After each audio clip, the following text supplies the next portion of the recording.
guys, Sandra here from Create in Spain. Just wanted to share this file with you. Now, you might think, well, there isn't much to share because it is simply a sentiment on a background. However, what I'm sharing with you is the SVG file for the actual background itself, because that was done on my Brother Scan and Cut. It was done as a drawing file. If you want to, you can of course print it rather than put a pen in the holder. But because I wanted to have a gold and white card, I wanted to put a gold pen in my holder to do the background paper. Now, if you're wondering how I designed it in the first place, it's very easy. I happen to use Concepts or Procreate on my iPad to design background papers. With both of those apps, what you can do is you can draw a single item and transform it into a brush.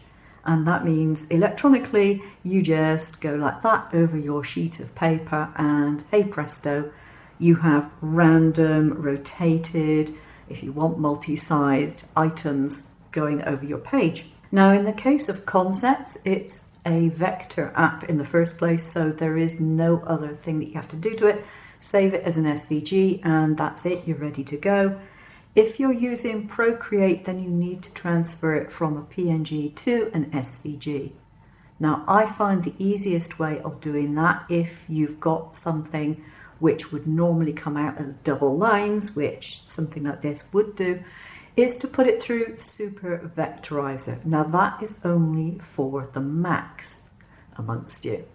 If you're using Windows, then you can do something very similar, I believe, in Inkscape. So once you've done that, you just have an SVG and you put a pen in your holder and you let it do its stuff. Now, you can have the advantage by doing this of being able to resize the design.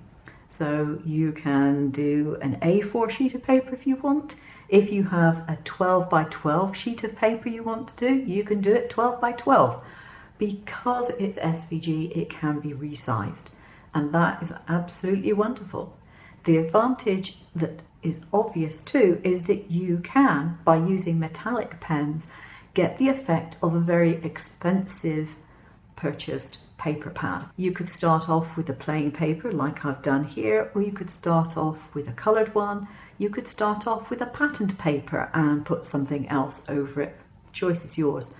But whatever you do, it does make a really good effect and it's not expensive. I just tend to use an iPad because that's what I find easiest. So for the rest of it, it was relatively simple. I put double-sided tape around the outside and then put a load of gold glitter over it and just rubbed it in well. If you do that, you shouldn't be losing glitter everywhere once the card has been set. And the sentiment I cut out from gold vinyl, which is by Arteza. It comes as part of, I think it's a 45 or 48 piece pack of 12 by 12 inch vinyl sheets.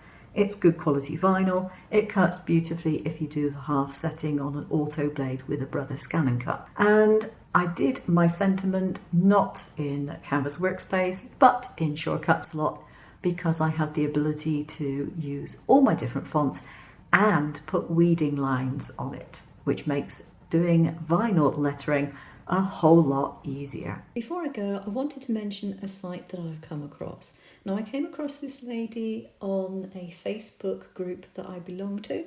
It's Cat's Card Creations, and she designs SVGs for all sorts of 3D projects.